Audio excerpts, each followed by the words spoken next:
এই লুচ্চা ছেলে, তোমার তো সাহস কম না? তুমি আমার কোমরে টাচ করেছো। ম্যাম, আপনাকে যদি আমি না ধরতাম তাহলে তো আপনি ট্রাকের সাথে অ্যাক্সিডেন্ট করতেন। আবারও মিথ্যা কথা বলিস।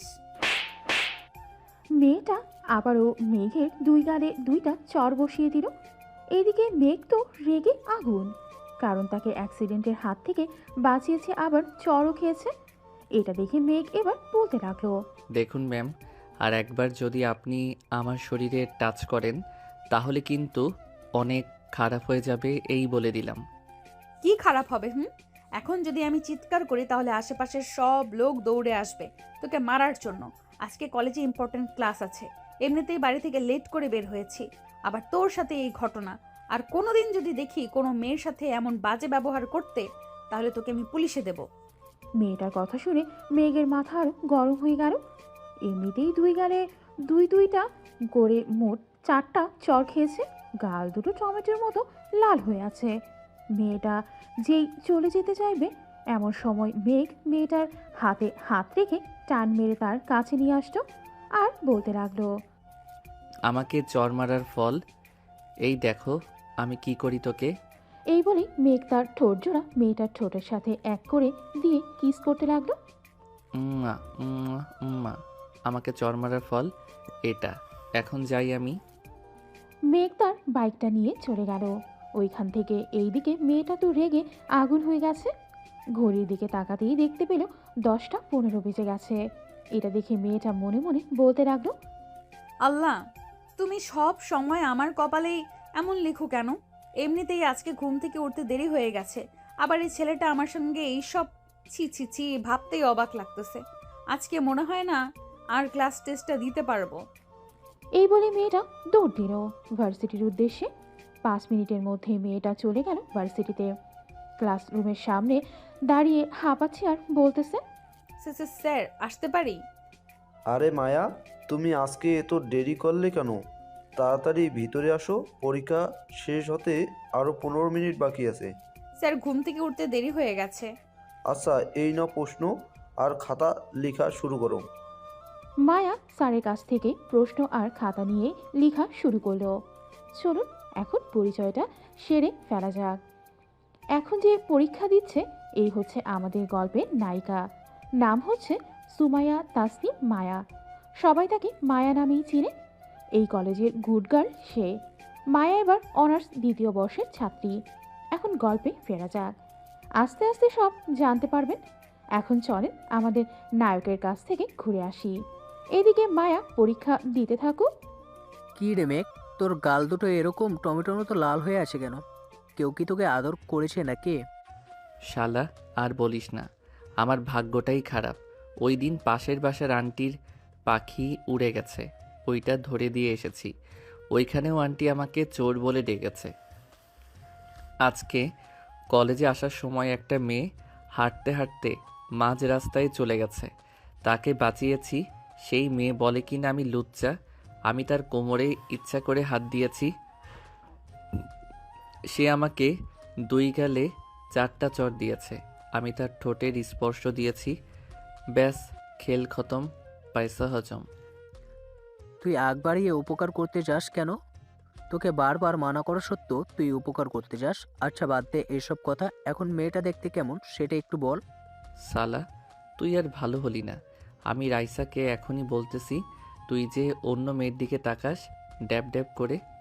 জানিস ওই তো রাইসা আমার কথা কতটুকু বিশ্বাস করে।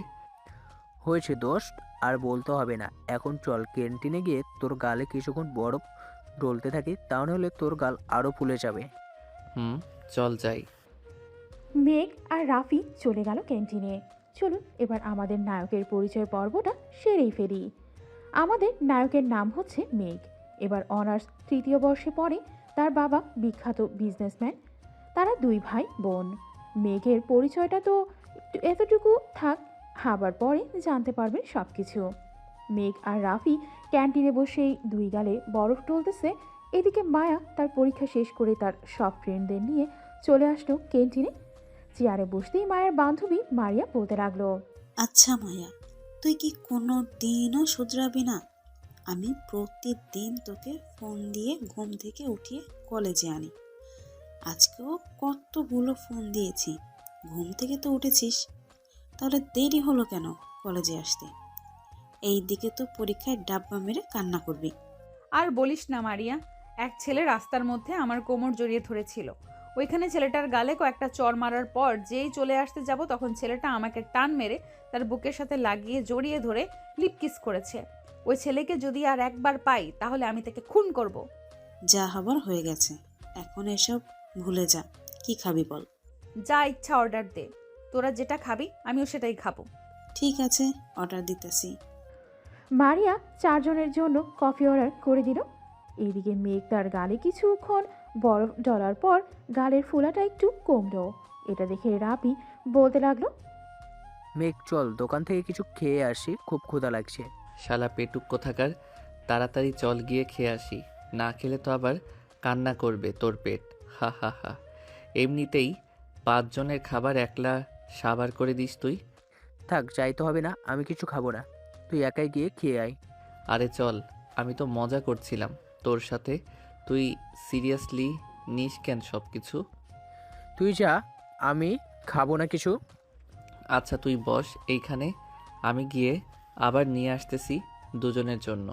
আর তুই এক কাজ কর, ইমন আর ইমতিয়াজকে ফোন দিয়ে বলে দে চলে আসার জন্য এইখানে। ঠিক আছে, তুই যা।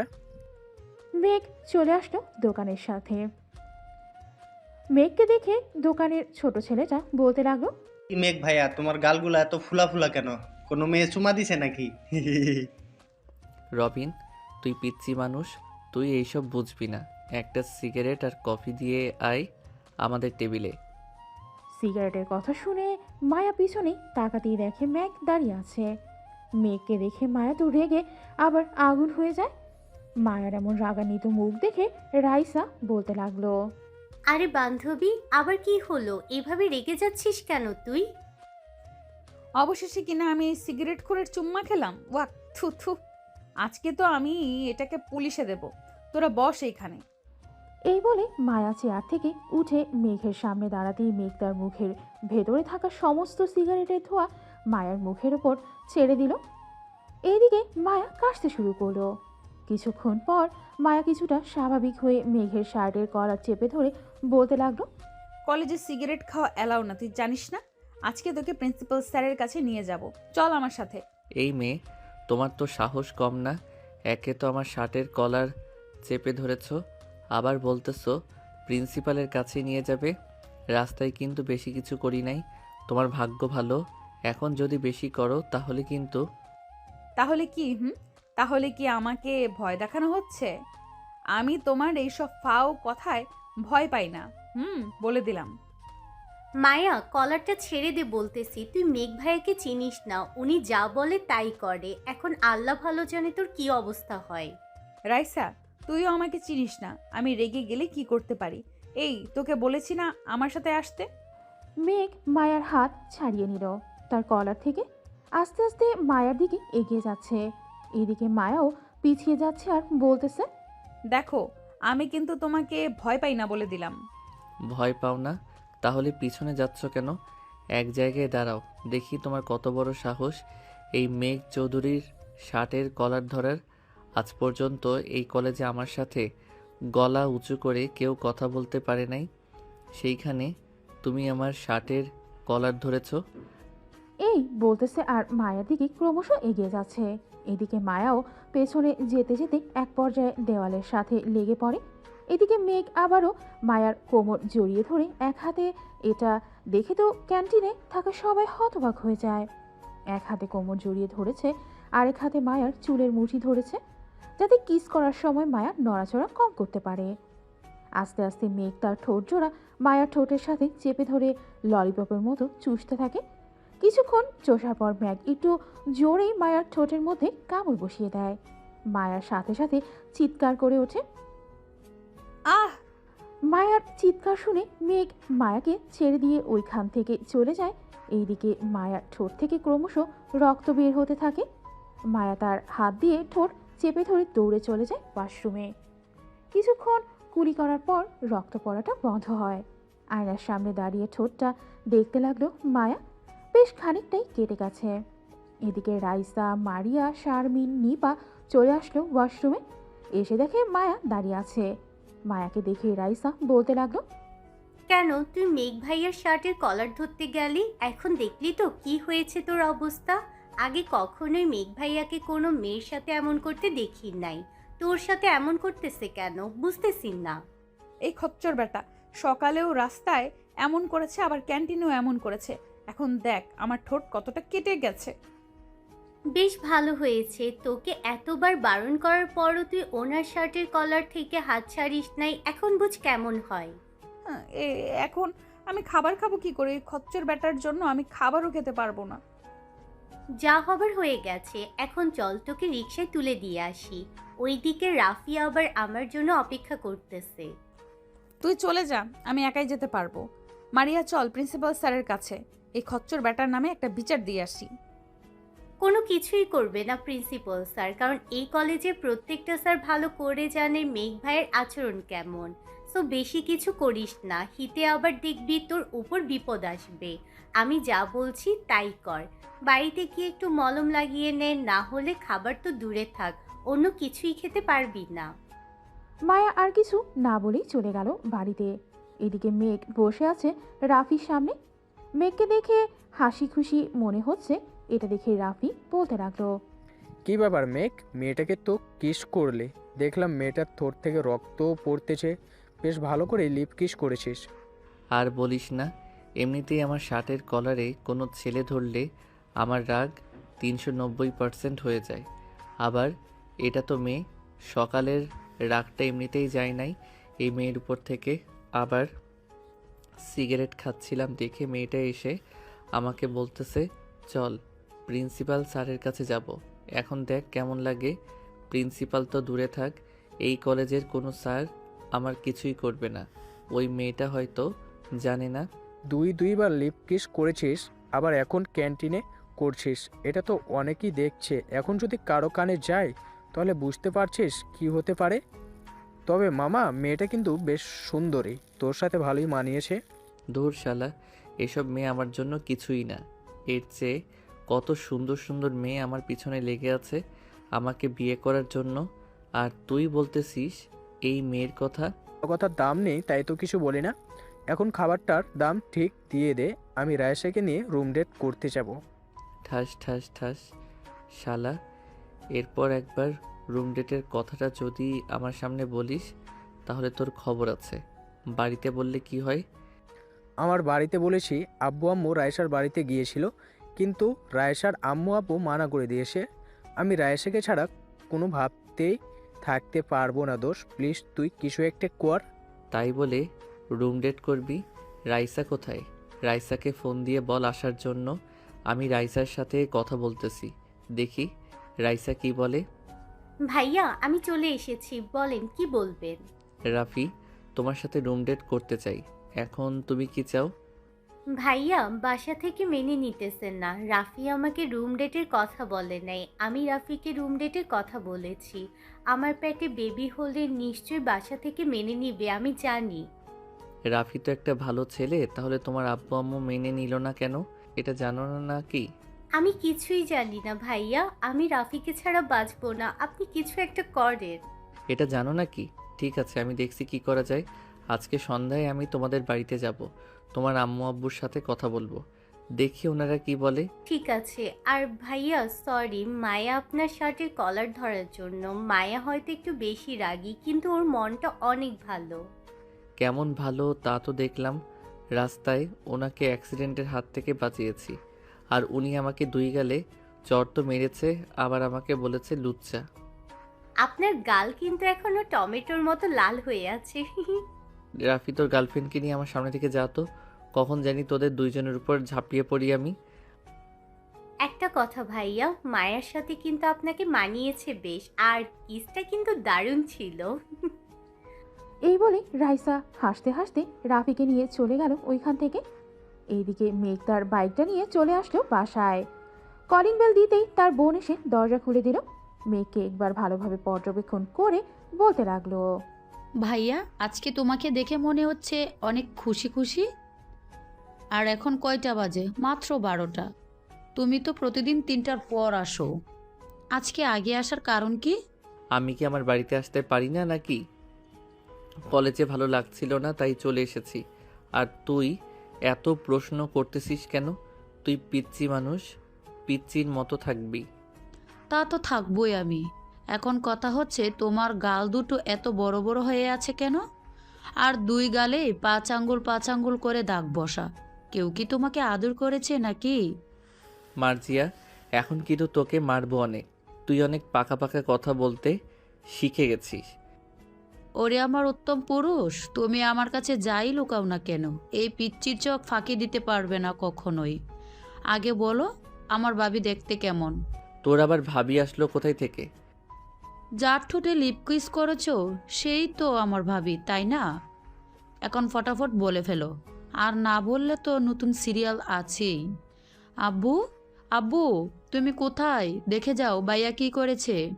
এই মার্জিয়া, চুপ চুপ, ওই বলতেছি। এই তো লাইনে এসেছো, এখন বলে ফেলো ফটাফট। ওইটা তোর ভাবি না, জাস্ট মিস্টেক। তবে তোর ভাবি হলে মন্দ হয় না। মেয়েটা দেখতে অনেক সুন্দর, তোর মতোই কিউট আছে অনেক। হুম, তা চলবে। হুম, তাহলে চলবে। এখন যাও, ফ্রেশ হয়ে আসো, বাসায় কেউ নেই, আব্বু আম্মু অফিসে গেছে। আচ্ছা, তুই একটু বস, আমি ফ্রেশ হয়ে আসতেছি এখন। এই বলে মেঘ চলে গেল ফ্রেশ হতে। মার্জিয়া হচ্ছে মেঘের ছোট বোন, বয়স তার 13। মার্জিয়া বসে বসে গেম খেলতেছে ফোনে। বেশ কিছুক্ষণ পর মেঘ আসলো নিচে। দুইজন মিলে দুপুরের খাবার খেয়ে নিল। খাওয়া দাওয়া শেষ করে বসে টিভি দেখতেছে। এমন সময় মেঘের ফোনটা বেজে উঠল। তাকিয়ে দেখে রাফি ফোন দিয়েছে। কলটা রিসিভ করতে ওই পাশ থেকে রাফি বলতে লাগলো, মেঘ কোথায় যাচ্ছিস? একটু নদীর পাড়ে আয় তো, সবাই এসেছে এখানে। আচ্ছা, আমি আসতেছি, 10 মিনিট অপেক্ষা কর। এই বলে মেঘ ফোনটা কেটে দিয়ে মার্জিয়াকে বলে চলে গেল বাহিরে। বাইকটা নিয়ে সোজা চলে আসলো নদীর পাড়ে। এসে দেখে সবাই বসে আছে। সবাইকে দেখে মেঘ বলতে লাগলো, কি ব্যাপার, সবাই এইখানে বসে আছো যে? কলেজে কোনো সমস্যা হয়েছে নাকি? না ভাই, তেমন কোনো সমস্যা হয়নি। তবে আমাদের কলেজের সবাই বলতেছে যে একটু ঘুরতে যাবে। এখন আমরা তো আর আপনাকে না বলে কিছু ব্যবস্থা করতে পারি না, তাই আপনার রাফি ভাইকে ফোন দিয়ে বলেছিলাম, উনি আমাদের এইখানে ডেকেছে। এখন ট্যুরে যাবে তোমরা সবাই? জি ভাই। আচ্ছা, তোমরা কতজন আছো এখানে, বা কতজন যেতে চাও আমাকে একটু জানিয়ে দিও। আমি সেই হিসাবে একটা বাস না হয় ভাড়া করে দিব। ভাই, আমাদের পুরো কলেজ যাবে। আমরা প্রিন্সিপাল স্যারকে বলেছি, উনি বলেছে আপনার সাথে কথা বলার জন্য। আজকে রাতে যদি সিদ্ধান্ত দেন তাহলে আমাদের কলেজের একটা গ্রুপ আছে, ওইখানে একটা পোস্ট করব। যারা যারা যাবে তারা সবাই ইনবক্স করবে। আমরা তাদের নাম নিয়ে একটা লিস্ট তৈরি করে ফেলব। তাহলে তো ভালোই হয়। তো তোমরা লিস্ট তৈরি করো, রাত 1টায় বা 2টায় আমাকে জানিয়ে দিবে। পরে আমি সেই হিসেবে টিকিট কাটবো। আর একটা কথা ছিল ভাই। আর কি কথা? যা যা বলা দরকার তা তো বলেই দিয়েছো। আসলে ভাই, আমাদের গার্লফ্রেন্ডদের সিটটা একসাথে দিলে একটু ভালো হতো। এখন আপনি যা বলেন তাই হবে। ও আচ্ছা, এই ব্যাপার তোমাদের। তাহলে তো যাওয়া যাবে না। আমার তো গার্লফ্রেন্ড নেই, আমি একা কার সাথে যাব? ভাই প্লিজ এমন করবেন না। আমরা না হয় ওই মায়াকে আপনার সাথে দিয়ে দিব। আজকে যেই মেয়েকে আপনি ক্যান্টিনে লিপকিস করছেন তাকে। ভাই তোমরা যাও, আমি যাব না, আমি ব্যবস্থা করে দিতেছি। আরে এমন করিস কেন? সবাই যখন বলতে তাহলে চল না, অনেক দিন তো হলো কোথাও ঘুরতে যাই না, আজকে নয় ঘুরে আসি চল। ঠিক আছে, তবে আমি ওই মেয়ের সাথে বসবো না, অন্য কোথাও বসবো। ঠিক আছে, যেখানে ইচ্ছা ওইখানে বসে পড়িস, আমরা আমাদের জায়গা পাইলেই চলে। এখন তোমরা গ্রুপ পোস্ট করে দাও, রাতে জানিয়ে দিব আমাদের, তাহলেই হলো। ঠিক আছে ভাই, এখন তাহলে আমরা যাই, গিয়ে লিস্ট তৈরি করি। আর ভাড়া কত করে নিব সবার কাছ থেকে? কোথায় যাবে এটাই তো সিলেক্ট করো নাই, তাহলে ভাড়া আমরা সিলেক্ট করব কিভাবে? মেঘ, তুই একটা জায়গার নাম বল যেখান থেকে ঘুরে আসি। আমাদের ট্যুরটা হবে 3 দিনের। রাতের দিকে সবাই বাসে উঠবো, সকালে পৌঁছে যাব সিলেট। সারাদিন ঘোরাঘুরি করে রাতে বাসে খাওয়া দাওয়া করে আবার রওনা দিব রাজবাড়ির উদ্দেশ্যে। ওইখানে থাকবো একদিন। পরের দিন সকালে আমরা রওনা দিব নীলক্ষা ইউনিয়নের দিকে। শুনেছি ওই জায়গাটা অনেক সুন্দর। সো তোমরা কি বলো? ঠিক আছে ভাই, এটাই ফাইনাল। তাহলে আমরা বাস ভাড়া 2000 করে ধরি। আচ্ছা এটাই ধরো, রাতে আমি গাড়ির ড্রাইভারদের সাথে কথা বলে দাম ফুরিয়ে নিব, পরে না হয় ভাড়া কমলে কমানো যাবে। সবাই চলে গেল। এইদিকে মেঘ, রাফি এবং আরও কয়েকজন বন্ধুর সাথে আড্ডা দিয়ে চলে আসলো বাসায়। রাতে খাওয়া দাওয়া করে ফোন দিল ড্রাইভারকে। 5টা বাস ভাড়া করে নিল 5 লক্ষ টাকা দিয়ে। আরও 50,000 টাকা রাখলো শুধু রাতের খাবারের জন্য। রাত 2টা এমন সময় ফোন দিল সাইফুল। কলটা রিসিভ করতে মেঘ বলতে লাগলো, হ্যালো সাইফুল, সবার লিস্ট তৈরি করেছো তো? জি ভাই, সবার তৈরি করেছি।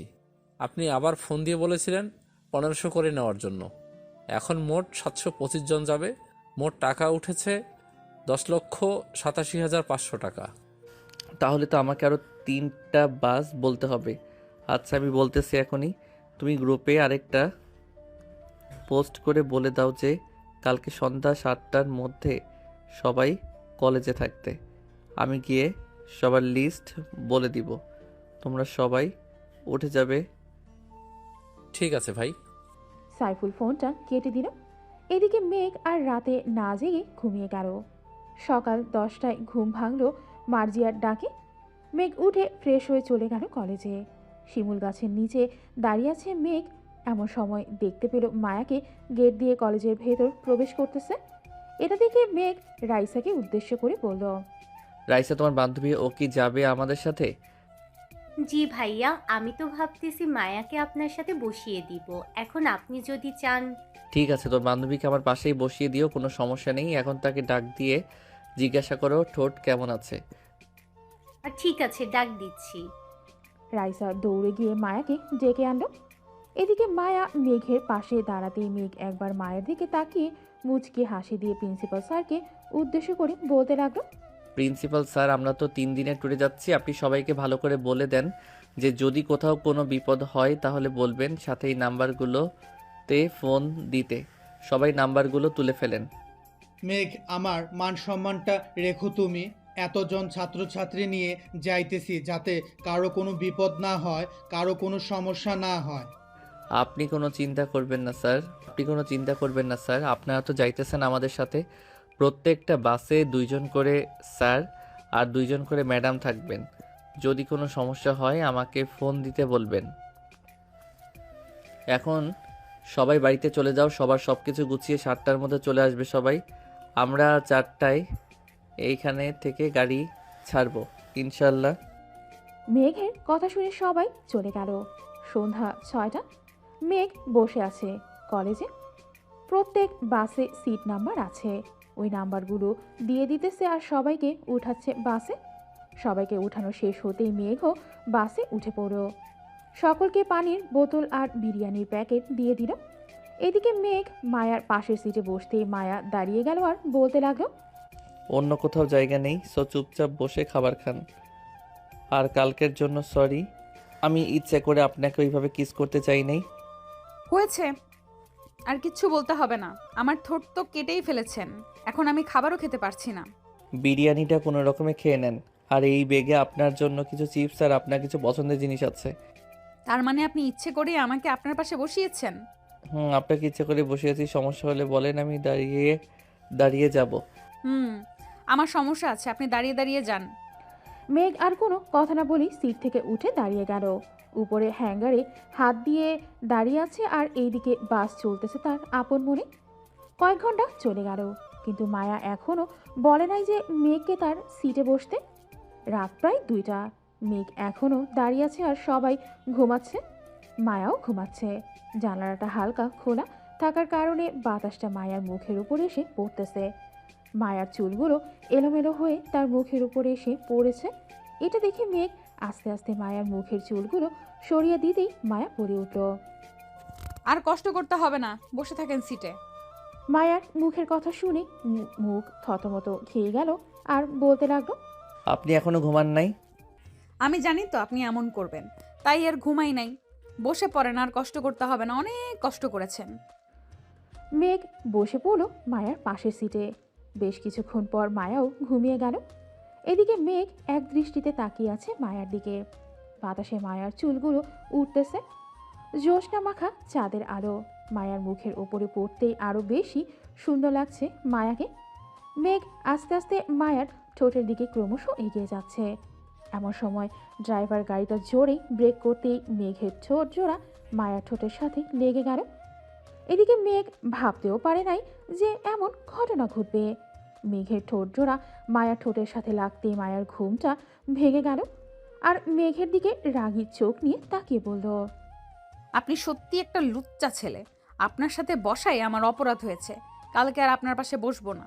সরি, আসলে একদম চুপ, আর কোনো কথা শুনতে চাই না। মায়া মেঘের গালে চড় মারতেই মেঘ উঠে দাঁড়িয়ে গেল আবার আগের মতো। ফজরের আজানের সাথে সাথেই সবগুলো গাড়ি এক সিরিয়ালে সিলেটে ঢুকলো। সকাল 7টা। সবাই ফ্রেশ হয়ে হোটেল থেকে খাওয়া দাওয়া করে যে যার মতো ঘুরতে থাকলো।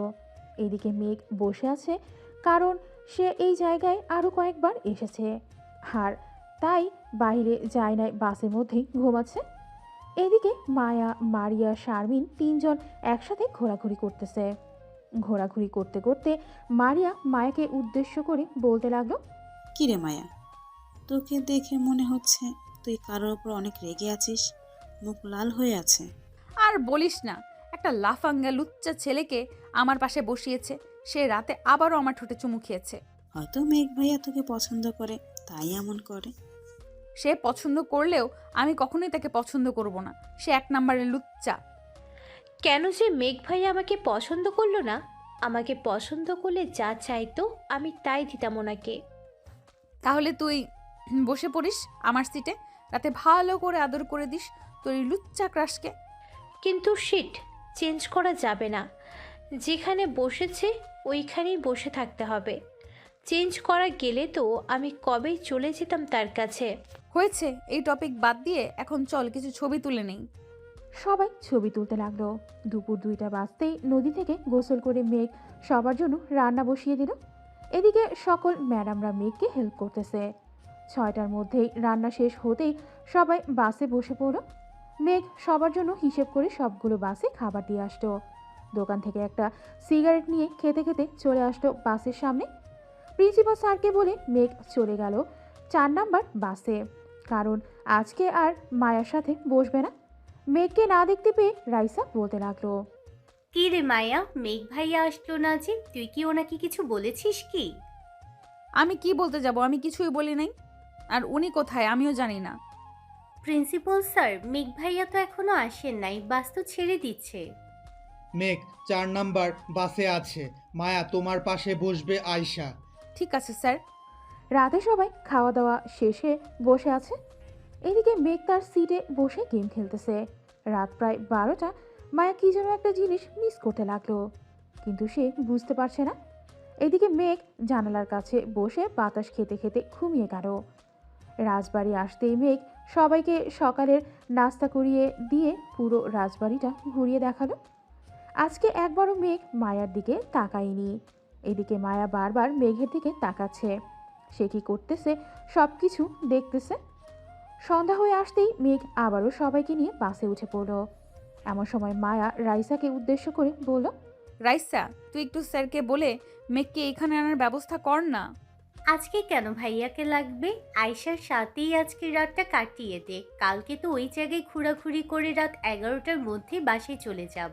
ও আচ্ছা, তাহলে আর কি বলবো, থাক। মেঘ আবারও 3 নাম্বার বাসে উঠে পড়ল। মায়া যেই বাসে আছে সেই বাসে। মেঘ রাইসাকে উদ্দেশ্য করে বলতে লাগলো, রাইসা, তুমি তোমার বান্ধবীর সাথে গিয়ে বসো। রাফির সাথে আমার কিছু কথা আছে। ঠিক আছে ভাইয়া, আপনারা কথা বলেন, আমি বসতেছি। মায়া আর রাইসা গল্প করতে লাগলো, কিন্তু মায়ার মন তো পড়ে আছে মেঘের কাছে।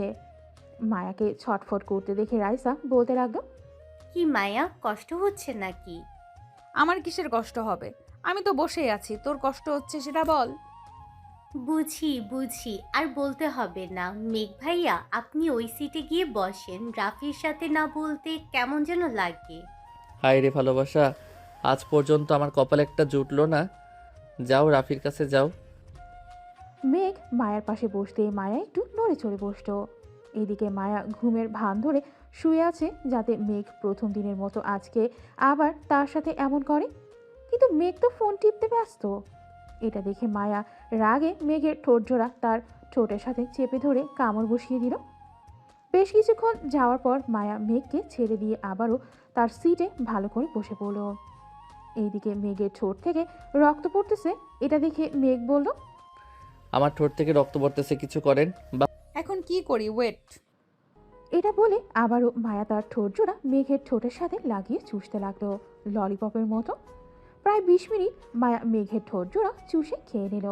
ভালো এক্সপিরিয়েন্স আছে তোমার। আগে কয়জনের সাথে করেছো? মেঘ, মুখ সামলে কথা বলবে। একমাত্র তোমার সাথে ছাড়া আমার এই শরীর কেউ স্পর্শ করতে পারে নাই। ও আচ্ছা, এখন আমি ঘুমাবো তোমার বুকে। এইভাবে কিভাবে ঘুমাবে? আর কেউ দেখলে কি বলবে? কেউ কিছুই বলবে না, এখন ঘুমাতে দাও। মেঘ মায়ার বুকের সাথে মাথাটা ঠেকিয়ে বলতে লাগলো। তুমি আজকে পড়ো নাই ওটা? মেঘের মুখ থেকে এই কথা শুনে মায়া লজ্জায় পড়ে গেল। কি বলবে বুঝতে পারছে না। মায়া চুপচাপ মেঘকে জড়িয়ে ধরে আছে। এইদিকে মেঘ পরম যন্ত্রে মায়ার বুকে ঘুমিয়ে গেল। ফজরের আজান দিতেই মায়ার ডাকে ঘুম ভাঙল মেঘের। মেঘ, ফজরের আজান দিতেছে, উঠো। উঠতেছে, একটা চুমু দাও। মায়া মেঘের পুরো মুখে অনেকগুলো কিস করলো। ফজরের আজান দিতে গাড়ি এসে নীলক্ষা ইউনিয়নের জায়গায় থামল। সবাই সকালের সূর্যোদয় দেখল। মেঘ বিভিন্ন জায়গায় ঘুরিয়ে ঘুরিয়ে দেখাতে লাগলো সবাইকে। দেখা দেখি শেষ করে দুপুরে খাবার খেয়ে আবার উঠে পড়ল বাসে।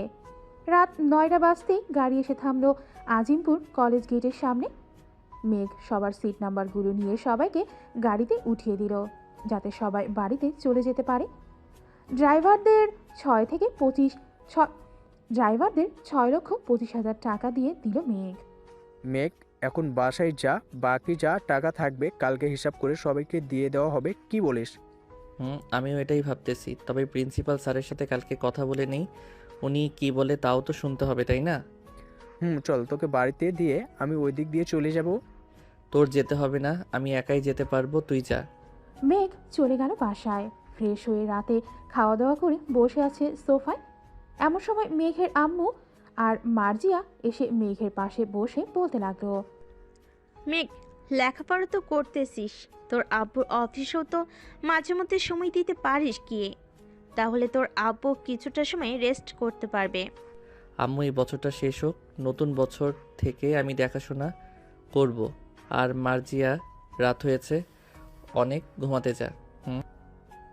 আর একটু পর ঘুমাবো, তুমি ঘুমাতে যাও। যাচ্ছি। মেঘ চলে গেল ঘুমোতে। সকাল 7টায় মেঘের ঘুম ভাঙল ফোন কলের শব্দে। ঘুম ঘুম চোখে কলটা রিসিভ করতে ওই পাশ থেকে প্রিন্সিপাল বলল, মেঘ, তুমি একটু তাড়াতাড়ি কলেজে আইসো তো, কথা আছে তোমার সাথে। ঠিক আছে স্যার, আমি এখনই আসতেছি, আপনি কলেজে আসেন। ঠিক আছে, আসো। মেঘ ফ্রেশ হয়ে কিছু না খেয়ে চলে গেল কলেজে। গিয়ে দেখে প্রিন্সিপাল স্যার তার কেবিনে পায়চারি করতেছে। প্রিন্সিপাল স্যারকে পায়চারি করতে দেখে মেঘ বলল, কি হয়েছে স্যার? আপনি এই পাশ থেকে ওই পাশে যাইতেছে, আবার এই পাশে আসতেছেন কেন? কি সমস্যা হয়েছে নাকি? মেঘ, সকালে আমার কাছে একটা ফোন কল এসেছে থানা থেকে, একটা লাশ পাওয়া গেছে। আমার তো খুব চিন্তা হচ্ছে, ওইটা আমাদের কলেজের ছাত্রী না তো? না স্যার, আমাদের কলেজের ছাত্রী না। আমি নিজে একজন ছাত্র, আমি নিজে একজন একজন করে সবাইকে গাড়িতে তুলে দিয়েছি। আর ছাত্রছাত্রী আসলেই বোঝা যাবে, যদি কেউ কম থাকে তাহলে না হয় আমরা গিয়ে দেখে আসব। আপনি এত চিন্তা করবেন না। আর আমাদের কাছে 4,15,000 টাকা আছে, এই টাকাগুলো কি করব, সবাইকে দিয়ে দেব না আমাদের কলেজের ফান্ডে জমা করে রাখবেন? যদি কেউ সাহায্য চায় পরে তাকে দিবেন। ছাত্রছাত্রী আসুক, এরপর দেখা যাবে, ওদের সাথে আলোচনা করে। আর তুমি দেখো তো 725 জন, এর মধ্যে কত টাকা করে পড়ে? স্যার 572 টাকা করে পড়ে। তাহলে তো অনেক টাকা। এখন সবার সাথে কথা বলে দেখি ওরা কি বলে। জি স্যার, কথা বলেন, আমি ক্যান্টিন থেকে আসতেছি।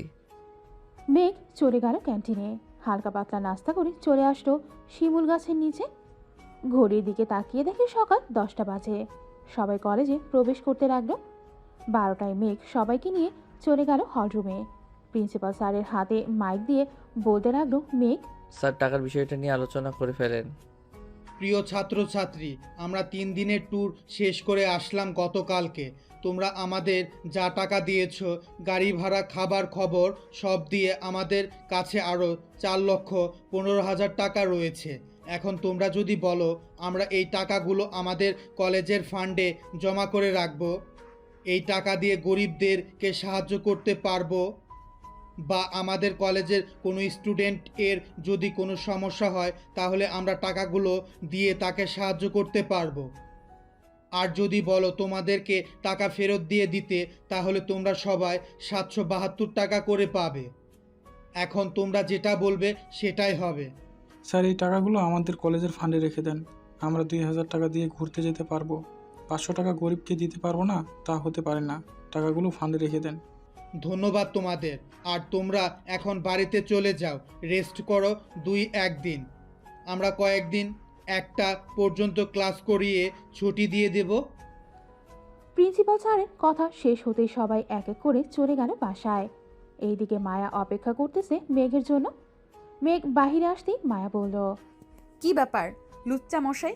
কলেজে তো বেশ সাধু সাধু ভাব নিয়ে থাকেন, আমার কাছে আসলেই কেন লুচ্চামি শুরু করেন? তোমার কাছে করব না তো কার কাছে করব? ওই শারমিনের কাছে? আমার কাছ থেকে যেতে পারলে তো করবি অন্যজনের সাথে। চল এখন কোথায় থেকে ঘুরে আসি। ঠিক আছে চলো। মেঘ মায়াকে নিয়ে চলে আসলো একটা সুন্দর কফি শপে। দুইজন বসে গল্প করতেছে আর কফি খাচ্ছে। মেঘ, আমি তোমাকে ভালোবেসে ফেলেছি এই কয়দিনে। মাত্র তো 5 দিন হলো। এই 5 দিন এত ভালোবাসা আসলো কোথায় থেকে? এখন যদি আমি তোমাকে ছেড়ে দেই, তোমার সাথে যোগাযোগ না করি, তাহলে কি করবে তুমি? সোজা তোমার বাড়িতে গিয়ে উঠবো। আর কি করব? পরে তোমার আম্মুর কাছে বলবো যে তুমি আমাকে ধর্ষণ করেছো, আমার ঠোঁটে চুমু খেয়েছো, আমার বুকে মাথা রেখে ঘুমিয়েছো।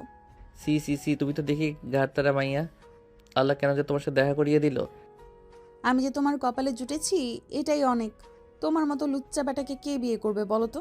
কেন শারমিন করবে বিয়ে? হা হা হা হা। মেঘ এই কথাটা বলতেই মেঘের ঠোঁটে আবারও মায়া কামড় দিতে থাকে। বেশ কয়েকবার কামড় দিতেই মেঘ মায়ার শরীরে হাত দিল। এত নরম কেন এটা? লুচ্চা বেটা, হাত কয় দাও, হাত কিন্তু ভেঙে দিব। হ্যাঁ, বললেই হলো নাকি? আমার জিনিসে তুমি হাত দিবে আর আমি তোমাকে ছেড়ে দিব নাকি? মেঘ মায়ার সাথে কিছুক্ষণ দুষ্টুমি করে মায়াকে তার বাসায় নামিয়ে দিয়ে চলে গেল বাড়িতে। কলিং বেল দিতেই মেঘের আব্বু এসে দরজা খুলে দিল। মেঘ তার আব্বুকে ভীষণ ভয় পায়। আব্বু, তুমি এই সময় বাড়িতে? কাজ নেই তা বাড়িতে? তুই মধুমিতা কফি শপে এগিয়ে গেছিলি তাই না রে? তোমাকে কে বললো আমি মধুমিতা কফি শপে গিয়েছিলাম? যাই বলুক না কেন, এইসব কি? মেঘের দিকে ফোনটা এগিয়ে দিয়ে বলল। মেঘ যে মায়াকে জড়িয়ে ধরে বসেছিল ওই পিকটা কে যেন তুলে তার বাবার কাছে পাঠিয়েছে। কফি শপে বসে আছিস, এই সব করা হচ্ছে তাই না? ভালো ভালো, আমিও এক সময় এনেছিলাম। মেঘের কাছে হাত রেখে তার বাবা কথাটা বলল। এইদিকে মেঘ তো ভয়ে শেষ হয়ে যাচ্ছিল। তার বাবার মুখে এমন কথা শুনে মুখে কিছুটা দীর্ঘ নিঃশ্বাস ফেলে বলল, আসলে আব্বু, মেয়েটাকে আমি। আর বলতে হবে না, বুঝে গেছি আমি। কালকে একবার নিয়ে আসিস তো দেখবো আমরা। পরে না হয় তুই বিজনেসম্যানটাকে কিছু বুঝে নিস, তখন বিয়েটা দিয়ে দেব। ঠিক আছে আব্বু, এখন যাই তাহলে আমি। মেঘ চলে গেল তার রুমে ফ্রেশ হয়ে খাওয়া দাওয়া করে সোফায় বসে টিভি দেখতেছে। এমন সময় মার্জিয়া এসে কানে কানে মেঘকে বলতে লাগলো, ভাইয়া, নিচে ভাবি এসেছে। তুমি যার পিক দেখিয়েছিলে সে এইখানে আসলো কি করে? আমি জানি না, তবে আমার কাছে একটা প্ল্যান আছে। সেটা হচ্ছে আমি তাকে বলবো না আমি তোমার বউ। সে দেখি কি বলে। তুমি ঘরে গিয়ে লুকিয়ে পড়ো। ঠিক আছে তাহলে তুই থাক, আমি যাই এখন। মেঘ তার রুমে গিয়ে লুকিয়ে পড়ল। এদিকে মার্জিয়া দরজা খুলতেই দেখে মায়া দাঁড়িয়ে আছে। মায়াকে না চেনার ভান করে বলতে লাগলো, কে আপনি? কার কাছে এসেছেন? মেঘ বাসায় আছে নাকি? ওর সাথে একটু দরকার ছিল। আমার জামাইয়ের সাথে আপনার কি দরকার?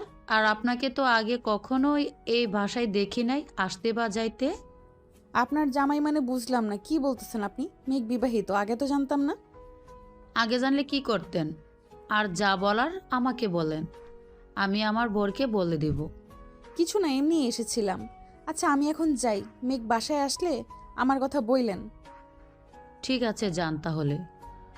মায়া চলে গেল। এইদিকে মার্জিয়া তো বেশ খুশি। দরজাটা লাগিয়ে দিয়ে দৌড়ে চলে আসলো মেঘের রুমে। এসে দেখে তার ভাইয়া ফোনে কার সাথে যেন কথা বলতেছে। মার্জিয়াকে দেখে ফোনটা রেখে দিল মেঘ, আর বলতে লাগলো, কি যে মায়া চলে গেছে নাকি? যেই ডোজ দিয়েছি আমি, দেখবে আজকে সারা রাত কান্না করবে তোমার জন্য। কালকে হয়তো তোমার ওপর দিয়ে ঝড় যাবে, দেখে নিও। মার্জিয়ারে, তুই তো আমাকে বাস খাইয়া দিলি, এখন সে আমাকে ভুল বুঝবে। আমি গেলাম মায়ার কাছে। কোথাও যাইতে হবে না, গড়েই বসে থাকো, আমি গেলাম এখন। মার্জিয়া তার ভাইয়ার রুম থেকে বের হওয়ার সময় দরজাটা লাগিয়ে দিয়ে যায়, যাতে তার ভাইয়া ঘর থেকে বের না হতে পারে। এদিকে মায়া তার বাড়িতে এসে দরজাটা লাগিয়ে দিয়ে কান্না করতে লাগলো। এদিকে মায়ার আম্মু হঠাৎ তার মেয়ের এমন পরিবর্তন দেখে বেশ অবাক হলো। মায়ার রুমের দরজার সামনে এসে দাঁড়িয়ে বলতে লাগলো, কি হয়েছে মায়া? হঠাৎ বাহির থেকে এসে দরজা লাগিয়ে দিলি কেন? দরজা খোল মা, কি হয়েছে আমাকে বল, না বললে সমাধান করব কিভাবে? যাও তো এখান থেকে, আমাকে বিরক্ত করবে না বলে দিলাম। মায়ার কথা শুনে মনিরা বেগম চলে গেল নিচে। এইদিকে মায়া বালিশে মুখ গুজে কান্না করতেছে আর বলতেছে, আমাকে কেন ধোকা দিলে মেঘ? আমি কখনোই তোমার কাছে এমনটা আশা করি নাই। তোমার বউ থাকা সত্ত্বেও কেন তুমি আমার সাথে এমনটা করলে? আমি যে থাকতে পারছি না তোমাকে ছাড়া। মায়া কথাগুলো বলতেছে বালিশে মুখ গুজে। এদিকে মায়ার ফোন ক্রমশ বেজেই যাচ্ছে, কিন্তু মায়া ফোন তুলতেছে না। এটা দেখে মেঘ বেশ ঘাবড়ে যায়। রাইসার নাম্বারটা বের করে ফোন দিল রাইসাকে। কয়েকবার রিং হতেই রাইসা ফোনটা রিসিভ করলো। হ্যালো রাইসা, তুমি তাড়াতাড়ি মায়াদের বাড়িতে যাও। মায়া আমার ফোন তুলতেছে না। কেন ভাইয়া, কি হয়েছে? সারাদিন তো ভালোই ছিল, হঠাৎ মায়া এমন করছে কেন? তুমি যাও মায়াদের বাড়িতে, গেলেই মায়া সব বলবে হয়তো তোমাকে। ঠিক আছে ভাইয়া, আমি যাইতেছি এখনই। রাইসা ফোনটা কেটে দিয়ে রেডি হয়ে চলে গেল মায়াদের বাড়িতে। কলিং বেল দিতেই মায়ের আম্মু এসে দরজা খুলে দিল। রাইসাকে দেখে মায়ের আম্মু বলতে লাগলো, রাইসা, একটু দেখো তো মায়া কেন কান্না করতেছে। আমি কিছুক্ষণ ডেকে এসেছি, কিন্তু দরজা খুলতেছে না। আবার কিছু হয়ে যায় নাই তো মায়ার? কিছুই হবে না আন্টি, আমি যাইতেছি এখনই। এই বলে রাইসা চলে আসলো মায়ার রুমের সামনে। দরজায় কয়েকবার ঠকঠক করতেই মায়ার রাগে বিছানা থেকে উঠে দরজা খুলে দেখে রাইসা দাঁড়িয়ে আছে। রাইসাকে দেখে মায়া জড়িয়ে ধরল। এদিকে মায়া কান্না করতে করতে তার চোখ মুখ ফুলে গেছে। আরে পাগলি মেয়ে, কি হয়েছে? কান্না করতেছিস কেন? রাইসা, মেঘ আমার সাথে চিটারি করেছে। ওর ঘরে বউ থাকা সত্ত্বেও আমার সাথে এইসব করেছে। কি হয়েছে আমাকে সবকিছু খুলে বল তো। তুই না বললে আমি বুঝবো কি করে কি হয়েছে। মায়া সবকিছু বলে দিল রাইসাকে। এদিকে রাইসা সবকিছু শুনে তো হাসতে হাসতে শেষ। তোর কথা শুনে আমার তো মনে হচ্ছে মাটিতে কিছুক্ষণ গড়াগড়ি করে কিছুক্ষণ হাসাহাসি করলি। তুই এভাবে হাসছিস কেন? এখন কিন্তু আমার অনেক রাগ হচ্ছে। আরে যে তোকে বলেছে মেঘের বউ, ওইটা হচ্ছে মেঘের ছোট বোন। খুব পাকা পাকা কথা বলে। একদিন তো আমার সাথেও এমন করেছে। তার মানে ওইটা মেঘের ছোট বোন? ওইটা মেঘের ছোট বোন। ওই দেখ, মেঘ আমাকে সব বলেছে ভয়েস করে। এভাবে কান্না করে নাকি কেউ? চোখ মুখ ফুলিয়ে ফেলেছিস। যা ফ্রেশ হয়ে আয়। আসতেছি। তুই একটু বস, তোর সাথে কথা আছে। ওরা ভাই বোন যখন আমার সাথে গেম খেলেছে, আমরা দুইজনও তাদের সাথে গেম খেলবো। ঠিক আছে, যা ফ্রেশ হয়ে আয়, আমি বসে আছি। মায়া চলে গেল ফ্রেশ হতে। ফ্রেশ হয়ে বাহিরে এসে দুইজন একটা প্ল্যান করলো। দুইজন কি প্ল্যান করলো এটা না হয় আমরা পরেই জানতে পারবো। গল্পের সাথেই থাকুন। এখন যাই তাহলে। মায়া, তুই প্ল্যান মোতাবেক চলে আসিস। ঠিক আছে রাইসা। রাইসা চলে গেল তার বাড়িতে। এদিকে মায়া খাওয়া দাওয়া করে তার রুমে এসে কিছু ড্রেস একটা ব্যাগে ভরে নিল। এদিকে মনিরা বেগম মায়ার রুমের সামনে আসতেই দেখে মায়া ব্যাগ গোছাচ্ছে। এটা দেখে মনিরা বেগম বলতে লাগলো, কি রে মায়া, কি হয়েছে? তুই ব্যাগ গুছাচ্ছিস কেন? কোথাও যাবি নাকি? আম্মু, তোমার মেয়ের জামাইকে আনতে যাচ্ছি। তোমার মেয়ের জামাই আমাকে খুব কাঁদিয়েছে, তাই আমিও তোমার মেয়ের জামাইকে কাঁদাতে চাই। যা করবি বুঝে শুনে করবি, কিন্তু হিতে আবার বিপরীত না হয়। ঠিক আছে আম্মু, তুমি আব্বুকে বলে রেখো যাতে আমার জন্য চিন্তা না করে। আমি কিছুদিন পরেই চলে আসব। আমার সাথে প্রতিদিন একবার হলেও এসে দেখা করে যাস। ঠিক আছে আম্মু। আর তুমি বড় খালাকে বলো আমাদের বাসায় আসতে, কিছুদিন না হয় থেকে যাক। ওনারা তো বলেছিল আসবে। আমি ফোন দিয়ে দেখি তোর খালা কি বলে। এখন ঘুমিয়ে পড়। ঠিক আছে আম্মু। মনিরা বেগম চলে গেল। এদিকে মায়া সবগুলো গোছগাছ করে ঘুমিয়ে গেল। সকাল 6টায় মায়ের ঘুম ভাঙল রিংটনের শব্দে। বিছানা থেকে উঠে তাড়াতাড়ি ফ্রেশ হয়ে খাওয়া দাওয়া করে চলে আসলো রাইসাদের বাসায়। রাইসে দোয়া করিস যাতে আমার প্ল্যানটা সাকসেসফুল হয়। 2 ভাই বোনকে এমন শিক্ষা দিব এই জন্মে কেন, পরের জন্মেও আমার সাথে লাগতে আসবে না। এখন যাও, মেঘদের বাসে 10টা বেজে গেছে, নয়তো দুজনে বেরিয়ে গেছে। মেঘদের বাসে গিয়ে ফোন দিবি আমাকে। ঠিক আছে, যাই রে তাহলে। মায়া চলে গেল মেঘদের বাসায়। কলিং বেল দিতে মেঘের আম্মু এসে দরজা খুলে দিল। মায়াকে দেখে বলতে লাগলো, এই মেয়ে, কে তুমি? এখানে কি করো? আম্মু, আমি আপনার ছেলের গার্লফ্রেন্ড। আমার নাম মায়া। আজ থেকে আমি এই বাড়িতেই থাকবো। আপনার ছেলে আর মেয়ে মিলে কালকে আমাকে অনেক কাঁদিয়েছে, এখন আমি দুজনকে কাঁদাবো। যাক, একজন পাইলাম আমার মেয়ে আর ছেলেকে কন্ট্রোল করার মতো। ভিতরে আসো মা। মায়া ভেতরে চলে গেল। মায়াকে মার্জিয়ার রুমটা দেখিয়ে দিল মেঘের আম্মু। মায়া ফ্রেশ হয়ে নিচে এসে চলে আসলো। শাশুড়ি আর বৌমা বসে বসে সিরিয়াল দেখতেছে। এইদিকে মেঘ কলেজে অপেক্ষা করতেছে মায়ার জন্য। বেলা 11টা বেজে গেছে, কিন্তু মায়া এখনও আসতেছে না দেখে মেঘ রাইসাকে বলতে লাগলো, রাইসা, আজকে মায়া আসলো না যে? বাসায় কোনো সমস্যা হয়েছে নাকি? না তো, বাসায় তো সব কিছু ঠিকঠাকই আছে। মায়ের জ্বর এসেছে, তাই হয়তো আসে নাই। চিন্তা করবেন না, কালকে হয়তো আসবে। জ্বর এসেছে বলে ফোনেরও কি জ্বর আসবে? ফোনটা বন্ধ করে রাখছে নাকি আমার সাথে কথা বলবে না তোমার বান্ধবী?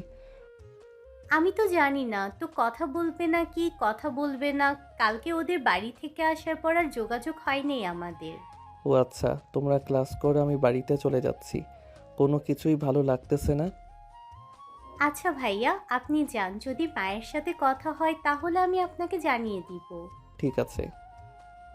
এই বলে মেঘ তার বাইকটা নিয়ে বাসার দিকে রওনা দিল। এইদিকে রাইসা মায়ার নতুন সিমে ফোন দিতেই মায়া রিসিভ করলো। রাইসা বল, কি হয়েছে? আমাদের প্ল্যান ঠিকঠাক মতো চলতেছে। মেঘ তোর কথা চিন্তা করতে করতে বেচারা পাগল হয়ে বাসার দিকে যাইতেছে। ঠিক আছে, এখন রাখলাম, আমি আমার কাজ করে গিয়ে। তাড়াতাড়ি যা। মায়া ফোনটা কেটে দিয়ে চলে আসলো মার্জিয়ার রুমে। ব্যাগ থেকে একটা বোরখা আর হিজাব বের করে পরে নিল। মুখটা হিজাব দিয়ে এমনভাবে বেঁধেছে যাতে তাকে কেউ চিনতে না পারে এবং মুখ দেখা না যায়।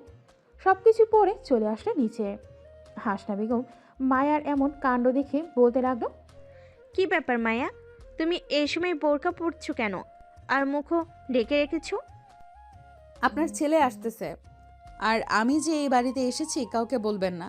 দুইজনকে এমন টাইট দিব যাতে আর কোনো দিন কারোর সাথে বেয়াদপি না করে। ওই দেখো, মেঘের নাম নিতে না নিতেই কলিং বেল বেজে উঠেছে। যাও গিয়ে দরজা খুলে দেখো মেঘ এসেছে কিনা, নাকি অন্য কেউ। আম্মু, যাচ্ছি। মায়া দরজা খুলতে মেঘকে দেখতে পেল, কিন্তু মেঘের খেয়াল নেই কোনো দিকে। সোজা সিঁড়ি বেয়ে চলে গেল তার নিজের রুমে। মায়া বুঝতে পেরেছে যে তাকে না দেখতে পেয়ে মেঘের এমন অবস্থা হয়েছে, তাই মায়াও দরজা লাগিয়ে দিয়ে মেঘের পিছু পিছু চলে আসলো তার রুমে। মেঘ বিছানায় শুয়ে ফোনের গ্যালারিতে থাকা মায়ার একটা ছবি বের করে দেখতে লাগলো। এদিকে মায়া মেঘের হাত থেকে ফোনটা সপাট করে নিয়ে নিল আর বলতে লাগলো, আজ থেকে এই বাড়িতে কেউ ফোন চালাতে পারবে না, তাই আপনিও ফোন চালাতে পারবেন না। এই মেয়ে, তুমি কে? আর আমার রুমে অনুমতি ছাড়া ঢুকেছো, আবার আমার ফোনও নিয়ে নিছো। তোমাকে তো আগে কখনোই এই বাসায় দেখি নাই। দেখবেন কোথায় থেকে? আমি তো আজকে এই বাড়িতে এসেছি। এই বাড়ি পুরোটাই এখন আমার, তাই আমি যা বলবো তাই তাই করতে হবে আপনাকে। এই মেয়ে, কি আবল তাবল বলতেছো? আমাদের বাড়িতে এসে আবার তুমি দাবি করতেছো এটা তোমার বাড়ি। আম্মু আম্মু দেখে যাও তো একটু। হাসনা বেগম তাড়াতাড়ি করে চলে আসলো মেঘের রুমে। এসে দেখে মেঘের ফোন মায়ার হাতে। এটা দেখে মেঘকে বলতে লাগলো, কি হয়েছে? এইভাবে সারের মতো চেঁচামেচি করতেছিস কেন? এই মেয়েটাকে আর আমার রুমে ঢোকার সাহস পেল কোথায় থেকে? এই মেয়ে হচ্ছে আজ থেকে এই বাড়ির মালিক। তোর আব্বুর ব্যবসায় লস খেয়েছে, তাই এই বাড়িটা বিক্রি করে দিয়েছে এই মেয়ের কাছে। এখন এই মেয়ে যা বলবে আমাদের তাই শুনতে হবে। কি বলতেছো আম্মু এসব? উনি ঠিকই বলতেছে, এখন থেকে আমি যা যা বলবো তাই তাই করতে হবে। আন্টি আপনি নিচে যান, আমি ওনাকে দেখতেছি। ঠিক আছে, আমি যাচ্ছি। আর মেয়েটার সাথে বেয়াদবি করিস না। বেয়াদবি করলি কিন্তু মেয়েটা পরে আমাদেরকে এই বাড়ি থেকে বের করে দিবে। এই বলে হাসনা বেগম চলে গেল নিচে। এদিকে মায়া মেঘের রুমে থেকে একটা লাঠি নিয়ে মেঘকে উদ্দেশ্য করে বলতে লাগলো, এই ছেলে তোর প্যান্ট খোল। ছি ছি, আপনি তো অনেক বাজে মেয়ে। আপনি এই বাড়িটা কিনেছেন বলে আমাকে যা খুশি বলবেন আমি তাই করব, এটা কিন্তু না। আমার অধিকার আছে তাই আমি বলতেছি, এখন যদি না খুলিস তাহলে কিন্তু এটা দিয়ে তোকে মারবো। মেঘ আর কোনো উপায় না পেয়ে দরজাটা বন্ধ করে তার খুলে ফেললো। মায়া তো হাঁ করে তাকিয়ে আছে মেঘের দিকে। বাহ, বেশ লজ্জা পাচ্ছ দেখছি। শার্ট খোল। শার্ট খুলতে হবে কেন আবার? যা বলছি তাই কর তাড়াতাড়ি। মেঘ শার্টটা খুলে খাটের ওপর রেখে দিল। এদিকে মায়া এক পা করে সামনে এগোতে এগোতে চলে আসলো মেঘের সামনে। মেঘকে জড়িয়ে ধরতে মায়া কিছুটা উত্তেজিত হয়ে বলল। এদিকে মেঘ কী করবে বুঝে উঠতে পারছে না। বেশ কিছুক্ষণ জড়িয়ে ধরার পর মায়া ছেড়ে দিয়ে বলতে লাগলো, এই শার্টটা পরে ফেল। আপনি তো আমার সব দেখে ফেলেছেন, আবার আমাকে জড়িয়েও ধরেছেন। কি বললি তুই কুত্তা? সরি, আর বলবো না, আমার ভুল হয়েছে। মেঘ এক দৌড়ে চলে গেল ওয়াশরুমে। এদিকে মায়া আর দাঁড়িয়ে না থেকে মেঘের ফোনটা নিয়ে চলে আসলো নিচে। মেঘকে দেখে হাসনা বেগম বলতে লাগলেন, যাক, তুমি পারবে আমার ছেলে আর মেয়েকে সাহায্য করতে। কি রান্না করব বলো? আপনারা রান্না করতে হবে না, আজ থেকে আমি রান্না করব। আপনি কি খাবেন এটা বলেন। তুমি যেটা বানাতে পারো ওইটাই রান্না করো গিয়ে। দেখি আমার বৌমার হাতের রান্নাটা কত ভালো। ঠিক আছে, তবে শ্বশুর মশাইকে দেখছি না, উনি কোথায় গেছে? উনি অস্ট্রেলিয়াতে গেছেন 3 দিনের জন্য, মঙ্গলবার চলে আসবে। ও আচ্ছা, আপনি একটু আসেন, আমাকে দেখিয়ে দিয়ে যান কোথায় কি কি আছে। ঠিক আছে, চলো তোমাকে দেখিয়ে দিয়ে আসি। মায়াকে সব দেখিয়ে দিল হাসনা বেগম। এদিকে মায়া ফ্রিজ থেকে সব কিছু বের করে রান্না করতে শুরু করলো। দুপুর 2টা বাজতেই কলিং বেল বেজে উঠল। মায়া গিয়ে দরজা খুলতেই দেখতে পেল মার্জিয়া দাঁড়িয়ে আছে। মার্জিয়াকে দেখে মায়া বলতে লাগলো, কি ব্যাপার মার্জিয়া আক্তার, স্কুল শেষ করে এসেছো তাই না? এতক্ষণ তোমার জন্যই অপেক্ষা করছিলাম। ভেতরে আসো, ভেতরে আসো। আপনাকে তো চিনলাম না, আপনি কে? ধরে নিতে পারো আজ থেকে আমি এই বাড়ির মহারানী। এখন থেকে তোমরা আমার প্রজা। আম্মু আম্মু, এই মেয়েটা কে? আমাকে এইসব বলতেছে কেন? আজ থেকে উনি এই বাড়ির মালিক। উনি যা যা বলবে আমাদের তাই তাই করতে হবে।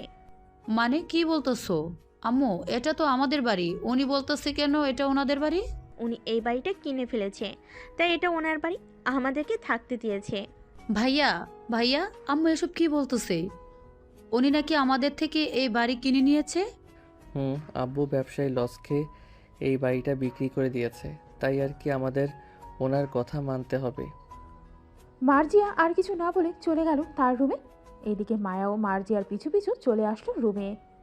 মায়াকে দেখে মার্জিয়া বলতে লাগলো, আপনি আবার এই রুমে এসেছেন কেন? এটা আমার রুম।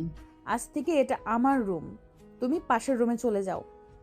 আমি এই রুম থেকে যাব না, থাকতে হলে দুজন থাকবো, আর আমাকে থাকতে না দিলে এই রুমে কেউ থাকতে পারবে না। ঠিক আছে, তাহলে দুইজন এই রুমেই থাকবো। আপনার নাম কি, আর আপনাকে কি বলে ডাকবো আমি? আমার নাম সুমাইয়া, আজ থেকে আমাকে ভাবি বলে ডাকবে তুমি। আমার ভাইয়া কি আপনাকে বিয়ে করেছে যে আমি আপনাকে ভাবি বলে ডাকবো? বিয়ে করতে কতক্ষণ? আমি চাইলে আজকেই বিয়ে করতে পারবো।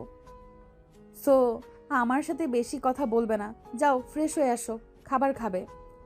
আপনি তো মেয়ে, তাহলে মুখ ডেকে রেখেছেন কেন? হিজাবটা খুলে ফেলেন, আমি আপনাকে দেখব। আমাকে দেখতে হবে না, যখন সময় হবে তখন ঠিক দেখতে পারবে। এখন যা বলতেছি তাই করো, তাড়াতাড়ি খাবার খেতে আসো তোমার ভাইকে নিয়ে। মায়া চলে গেল নিচে। বেশ কিছুক্ষণ পর মার্জি আর মেঘ চলে আসলো খাবার টেবিলে। মেঘ খাবার খাচ্ছে আর মায়ের দিকে তাকাচ্ছে।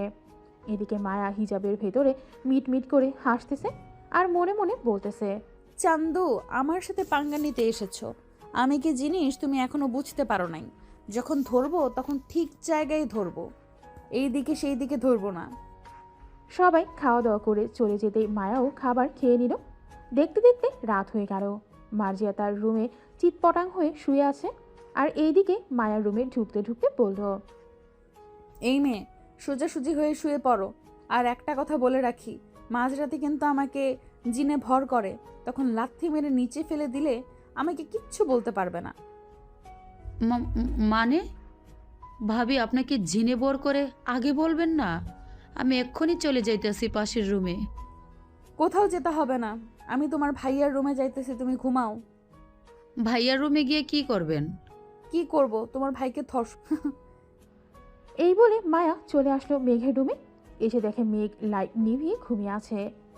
মায়া ফোনের ফ্ল্যাশ লাইট জ্বালিয়ে ঘরের কাটআউটটা খুলে রেখে দিল, যাতে মেঘ অন্ধকারেও তার মুখ না দেখতে পারে আর লাইটও না জ্বালাতে পারে। এইদিকে মায়া তার হিজাব আর বোরখাটা খুলে টেবিলের ওপর রেখে দিয়ে আস্তে আস্তে মেঘের ওপর শুয়ে পড়ল। মেঘের ঠোঁটে চুমু খেতে লাগলো বারবার। এদিকে মেঘ তার ঠোঁটে কারো পরশ পেয়ে ঘুমটা ভেঙে গেল। হাতের নাগালে সুইচটা টিপ দিতে দেখতে পেল লাইট জ্বলতেছে না। এটা দেখে মেঘ কিছুটা ভয় পেয়ে বলতে লাগলো, কে কে কে আপনি? আমার উপর থেকে নামেন বলতেছি। এই চুপ, বেশি কথা বললে এখন কিন্তু ছুরিটা তোর গলায় চালিয়ে দিব। শুয়ে আছিস, শুয়ে থাক। মায়া আস্তে আস্তে মেঘের শার্ট প্যান্ট খুলে ফেলল। এইদিকে মেঘও কম যায় কিসের, আস্তে আস্তে মায়ার ঠোঁটে কিস করতে করতে মায়ার শরীরের বিভিন্ন স্থানে কিস করে মায়াকে আরো উত্তেজিত করে ফেলল। মিস সুমাইয়া হরফে মায়া, তুমি ভাবছো আমি তোমাকে চিনব না? আমি তোমার চোখ আর কথা শুনে বুঝে ফেলেছি তুমি আমার মায়া। এখন আদর করব না? এই বলে মেঘ যেই উঠে যেতে যাবে, এমন সময় মায়া টান মেরে মেঘকে তার উপরে ফেলে দিল আর বলতে লাগলো, আমাকে যখন উত্তেজিত করেছো তখন আদর না করলে তো আমি ছাড়ছি না তোমাকে। এখন বেশি কথা না বলে আদর করা শুরু করো তো। মেঘ আর থাকতে না পেরে আদর করা শুরু করলো মায়াকে। ও মা গো, মরে গেলাম গো, এই কুত্তা তাড়াতাড়ি বের কর। তুমি তো বলেছো আদর খাবে, তাই তো। মায়া কিছুক্ষণ চুপ করে থাকার পর মেঘ আবারও শুরু করলো আদর। কয়েক ঘন্টা আদর করার পর মেঘ মায়ার বুকের উপর শুয়ে পড়ল। দুজনে ক্লান্ত হয়ে শুয়ে আছে। এদিকে মায়া মেঘের চুলে বিড়ি কেটে দিচ্ছে আর বলতেছে, মেঘ, এখন তো তুমি আমার সাথে শারীরিক সম্পর্ক করেছো, এখন যদি বেবি হয়ে যায় আমাকে যদি তুমি আর বিয়ে না করো? দূর পাগলি মেয়ে, এখন আদর করেছি এখনই বেবি হবে নাকি? বেবি হতে হতে 1 বছর সময় লাগবে। আর আমি তোমাকে সামনের মাসেই বিয়ে করব। কাল থেকে অফিসে জয়েন করে সব কিছু বুঝে নিব, এরপর না হয় বিয়ে। আর তোমার বোনকে আমি এমন শিক্ষা দিব, এখন দেখবে তোমার বোন আমার পিছু লাগবে না আর কখনোই। থাক মার্জিয়া, ছোট মানুষ, সে একটা ভুল করে ফেলেছে, মাফ করে দাও তাকে। ঠিক আছে, এখন তাহলে ঘুমাও। দুইজন কাপড় পরে একে অপরকে জড়িয়ে ধরে ঘুমিয়ে গেল। সকাল 7টা দুইজনের ঘুম ভাঙল মার্জিয়ার ডাকে, ভাইয়া ভাইয়া উঠো, কলেজে যাবে না? তোমার ভাইয়া কলেজে যাবে না, অফিসে যাবে আজকে। কথাটা বলতে বলতেই মায়া দরজাটা খুলল। মায়াকে দেখে তো মার্জিয়া ভূত দেখার উপক্রম। মায়া ভাবি, আপনি এইখানে? কেন, এইখানে কি অন্য কারোর থাকার কথা ছিল? না, তা থাকবে কেন, কিন্তু আপনি এত সকালে এইখানে আসলেন কি করে? আমি কালকে এসেছি, বোরকা পরা মেয়েটাই আমি। যাও এখন রেডি হয়ে আসো, তোমার ভাইয়া একটু ঘুমাক। তার মানে আপনি আর ভাইয়া something something? Yes, something something. যাও ফ্রেশ হয়ে রেডি হয়ে নিচে আসো, আমি গোসল করে খাবার রেডি করতেছি তোমার জন্য। আজকে যাব না, আজকে সারাদিন তোমার সাথে গল্প করব ভাবি। আমি ফ্রেশ হয়ে আসতেছি এক্ষুনি। ঠিক আছে আসো, আমিও ফ্রেশ হয়ে রান্না করি গিয়ে। মেঘ আবার খাবার খেয়ে অফিসে যাবে। মার্জিয়া চলে গেল তার রুমে। এইদিকে মায়াও ফ্রেশ হয়ে চলে আসলো নিচে। এসে দেখে তার শাশুড়ি মা রান্না করতেছে। মায়া রান্নাঘরে গিয়ে বলতে লাগলো, আম্মু, আপনি রান্না করতে গেলেন কেন? আমি নিজেই তো রান্না করতে পারতাম। তা তো পারতে, তুমি উঠছো না দেখে আমি নিজেই রান্না বসিয়ে দিয়েছি। তা তুমি কলেজে যাবে না আজকে? না, আজকে আমি, মার্জি আর মেঘ আপনাদের অফিসে যাব, ঘুরে ঘুরে দেখে আসবো সব কিছু। ঠিক আছে, তাহলে রেডি হয়ে আসো, আমারও রান্না করা শেষ। আমি না হয় খাবারগুলো টেবিলে রেখে দিতেছি। আমার কাছে দেন, আমি রেখে আসতেছি। মায়া সব খাবারগুলো টেবিলে রেখে রুমে চলে গেল। গিয়ে দেখে মেঘ এখনও ঘুমাচ্ছে। এটা দেখে মায়া আস্তে আস্তে মেঘের পাশে বসে তার ঠোঁট জোড়া মেঘের ঠোঁটের সাথে লাগিয়ে দিয়ে দিল। এদিকে মায়ার ঠোঁটের স্পর্শ পেয়ে মেঘ মায়ার ঠোঁটে একটু জোরে কামড় বসিয়ে দিতে মায়া মেঘের ঠোঁট জোড়া ছেড়ে দিয়ে মেঘের বুকে কিল ঘুষি মারতে লাগলো। এই কুত্তা, আমি বুঝি ব্যথা পাই না? তুই প্রত্যেকবার এমন করিস। রাতেও কত জায়গায় কামড় দিয়েছিস। তোমার ঠোঁট জোড়া যখন আমার দখলে থাকে তখন কি করতে মন চায় জানি না। তোমার ঠোঁট অনেক মিষ্টি লাগে আমার কাছে। তাই বলে কামড় দিবি কুত্তা? যা, তোর সাথে আর কথাই বলবো না। মেঘ মায়ার 2 রানের ওপর মাথা রেখে বলতে লাগলো, আমার পাগলিটা বুঝি রাগ করেছে। সরি, আমি বুঝতে পারি নাই। রেডি হয়ে নাও, তোমাকে নিয়ে আমাদের অফিসে যাব। মার্জিয়া ও যাবে আমাদের সাথে।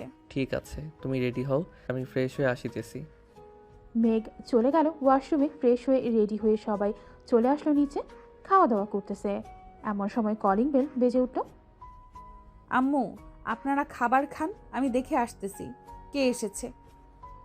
মায়া দরজা খুলতেই দেখতে পেল একটা ভদ্রলোক দাঁড়িয়ে আছে, হাতে একটা বড় ব্রিফকেস। কে আপনি?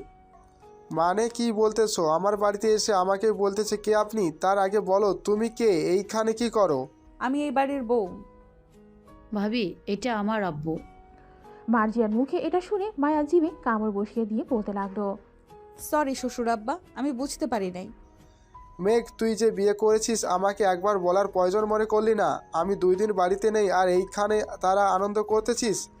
আব্বু, আমরা এখনো বিয়ে করি নাই। আপনি এসেছেন এখন 2 পরিবার কথা বলে আমাদের বিয়ে না হয় ঠিক করবেন। তার আগে মেঘ আপনার ব্যবসা বাণিজ্য একটু সামলে নেক। মেঘ, আজকে একটু অফিসে থেকে ঘুরে আসিস তো, ম্যানেজার তোকে সব কিছু বুঝিয়ে দেবে। আমি কয়েকদিন রেস্ট করি, শরীরটা ভালো যাচ্ছে না রে দিন দিন। ঠিক আছে আব্বু। মেঘ খাওয়া দাওয়া করে মার্জিয়া আর মায়াকে নিয়ে চলে গেল অফিসে। 3 জন ঘোরাঘুরি করে অফিসটা দেখে নিল। মেঘ তার বাবার কেবিনে বসে আছে।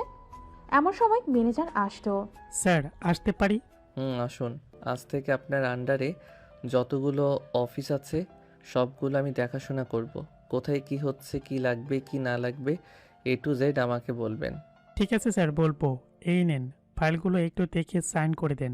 আজকে কয়েকজন বিদেশি ক্লায়েন্ট আসবে, ওদের সাথে আপনাকে একটা মিটিং করতে হবে। ঠিক আছে, তা করব। কয়টার সময় মিটিং হবে? বিকেল 5টার সময় মিটিং হবে। এটা খুবই গুরুত্বপূর্ণ মিটিং। ধরে নিতে পারেন ওদের সাথে ডিল হলে আমাদের অফিসের ডাকনাম হবে। ওদের সাথে আমরা 10 বছরে একটা ডিল করতে পারবো। ঠিক আছে, আমি 5টার আগেই এইখানে থাকবো। যা যা দরকার সব কিছু রেখে দিয়েন। ঠিক আছে স্যার। আরেকটা কথা, মার্জিয়া ম্যামের সাথে আরেকটা মেয়েকে দেখলাম, ওনাকে তো চিনলাম না। উনি আমার ওয়াইফ, তবে এখনও আমাদের বিয়ে হয় নাই। কিছুদিনের মধ্যে বিয়ে হয়ে যাবে। ও আচ্ছা। ম্যানেজার আর কিছু না বলে চলে গেল ওইখান থেকে। এদিকে মেঘ ফাইলগুলো দেখে সাইন করে দিল। বেশ কিছুক্ষণ পর মায়া আর মার্জিয়া আসলো। তোমাদের অফিসটা তো আমাদের অফিসের চেয়ে সুন্দর। বেশ ভালো করে ডেকোরেশন করেছে, আবার অনেক পরিষ্কার পরিচ্ছন্নও আছে। তা তো থাকবেই। চৌধুরী গ্রুপ অফ কোম্পানি, এটা পরিষ্কার না থাকলে চলবে নাকি? তা এখন কি বাসায় চলে যাবে নাকি আরও কাজ আছে তোমার? তোমরা বাসায় চলে যাও, আমার আরও কয়েকটা অফিসে যেতে হবে। রাতে বাড়িতে ফেরার সময় তোমাদের জন্য ফুচকা নিয়ে যাব। ঠিক আছে, চলো মার্জিয়া, আমরা চলে যাই। ভাবি, চলেন। মায়া আর মার্জিয়া চলে গেল বাসায়। এদিকে মেঘ আরও কয়েকটা অফিস ঘোরাঘুরি করে চলে আসলো আরেক অফিসে, যেখানে মিটিং হবে। ঘড়ির দিকে তাকিয়ে দেখে বিকাল 4:45 বাজে। মেঘ মিটিং রুমে বসে বসে ফোন টিপতেছে। এমন সময় ভিতরে প্রবেশ করলো কয়েকজন লোক। মেঘ তাদের দেখেই তো অবাক। আঙ্কেল, রাফসান, তোরা এখানে? আমারও তো সেম প্রশ্ন, তুই এখানে কি করিস? এটা আমাদের অফিস, আমি থাকবো না তো কে থাকবে? ও আচ্ছা, তাহলে তো ভালোই হলো। আব্বু আর কথা বলতে হবে না, কিছু দেখতেও হবে না। তুমি এই প্রজেক্টে সাইন করে দাও। ঠিক আছে, আমি সাইন করে দিতেছি। তবে মিস্টার চৌধুরীর সাথে দেখা করার দরকার ছিল। আমার মেয়েকে ওনার ছেলের বউ করার প্রস্তাব দিতাম। আঙ্কেল, আমার বউ আছে, আপনি প্রস্তাব দিলে কিছুই হবে না। ও আচ্ছা, তাহলে আর প্রস্তাব দিয়ে কি করব? তোমার আব্বুর সাথে দেখা করাবে না আমাকে? চলেন। ম্যানেজার আঙ্কেল, উনি প্রজেক্টে সাইন করে দিয়েছে। সবার আগে ওনার প্রজেক্টের কাজ শুরু করেন। জি স্যার, ওনার প্রজেক্টের জন্য আমি সকল মেশিন খালি রেখেছি। এখনই স্টার্ট করে দিতেছি ওনার প্রজেক্টের কাজ। তাই করেন। মেঘ রাফসান আর তার আব্বুকে নিয়ে চলে আসলো বাসায়। কলিং বেল দিতেই মার্জি এসে দরজা খুলে দিল। এইদিকে হাসিব চৌধুরী বসে আছে সোফায়। রাফসান এবং তার আব্বুকে দেখে চমকে গেল আর বলতে লাগলো, কি রে সজীব, তুই এইখানে, তাও আবার এত বছর পর? হুঁরে বন্ধু, আমি একটা প্রজেক্টের কাজ দেখতে এসেছিলাম, পরে দেখি তোর কোম্পানিতে আমার প্রজেক্ট এর কাজ হবে, তাই বেশি কিছু না ভেবে সাইন করে দিয়ে তোকে দেখতে আসলাম। তা ভাবি কোথায়? ভালো, আসেন আপনারা। আলহামদুলিল্লাহ ভালো আছি। ভাবি আপনি কেমন আছেন? আমিও আলহামদুলিল্লাহ ভালো আছি। মায়া, অন্যদের জন্য চা বানিয়ে আনো। জি আম্মু, আনতেছি। তা তোর মেয়ে তো দেখি বেশ বড় হয়ে গেছে, বিয়ে শাদী কি দিবি না কি? দিব তো, হাত পায়ে তো লম্বা হয়ে গেছে, কিন্তু বয়স তো এখনো কম, আর পড়াশোনা করতেছে, আর কয়েকদিন বছর যাক, এরপর না হয় বিয়ে দিব। কিছু মনে না করলে তোর মেয়েকে আমার ছেলের সাথে বিয়ে দিবি? আমিও মার্জিয়ার মতো একটা মেয়ে খুঁজছিলাম। আঙ্কেল, আমার বোনের যদি আগে পছন্দ থেকে থাকে তাহলে আমরা তার সাথেই বিয়ে দিব, আর যদি না থাকে, আমাদের কথায় রাজি হয়, তাহলে আমরা দিতে পারবো। তা তো অবশ্যই। মার্জিয়া, কাউকে পছন্দ করিস নাকি? পছন্দ করে থাকলে বল। না ভাইয়া, আমার কাউকে পছন্দ নেই। আপনারা যার সাথে বিয়ে দিবেন আমি সেইখানেই খুশি থাকব। ঠিক আছে, রুমে যা তুই। মায়া সবাইকে চা বানিয়ে দিল। এদিকে সবাই কথা বলতেছে। রাতে খাওয়া দাওয়া শেষ করে রাফসানকে একটা রুম দেখিয়ে দিল। মায়া, তোমার আব্বু আম্মুকে খবর দাও, বলো কালকে আসার জন্য। আমি আম্মু আব্বুকে বলেছি, ওনারা কালকে আসবে বলেছে। তাহলে তো ভালোই হলো, আমাদের বিয়ের ডেটটা ঠিক করে ফেলবে। এই আজকে প্লিজ কিছু করো না, আমার শরীরটা অনেক খারাপ। ঠিক আছে। আচ্ছা, আমাদের কয়টা বেবি হবে? একটা নাকি দুইটা? আমাদের দুইটা বেবি হবে, ডুয়েট বেবি হবে তোমার। একজনের নাম রাখবো মরিয়ম, আরেকজনের নাম রাখবো মাহিম। তুমি এত কনফিডেন্স নিয়ে কিভাবে বলতেছো যে আমাদের দুইটা বেবি হবে? জানি না, তবে আমার মন বলতেছে যে দুইটা বেবি হবে, তাই আমি তোমাকে বললাম। ও আচ্ছা, এখন ঘুমাও, অনেক রাত হয়েছে তো। মেঘ মায়াকে জড়িয়ে ধরে ঘুমিয়ে গেল। সকাল 6টা। মায়া সবার আগে উঠে রান্না বসিয়ে দিল, কারণ বাসায় এমনিতেও মেহমান আছে, আবার তার আব্বু আম্মু আসবে। মায়া রান্না করতেছে, এমন সময় মেঘ আসলো রান্নাঘরে। কি রান্না করতেছো তুমি? গরুর গোস্ত, মুরগি, পোলাও আরও ইত্যাদি ইত্যাদি রান্না করতেছি। ও আচ্ছা, একটা চুমু দিবা? খচ্চর বেটা, রান্না করতেছি, এখন রান্না শেষ করে দিব। না, আমার এখনই লাগবে, এখনই। মেঘ যাইতে বলেছি তোমাকে, না হলে কিন্তু আমি গরম খুন্তি তোমার হাতে লাগিয়ে দিব। Just 2 minute. এই বলে মেঘ মায়াকে একটানে তার বুকের সাথে চেপে ধরল।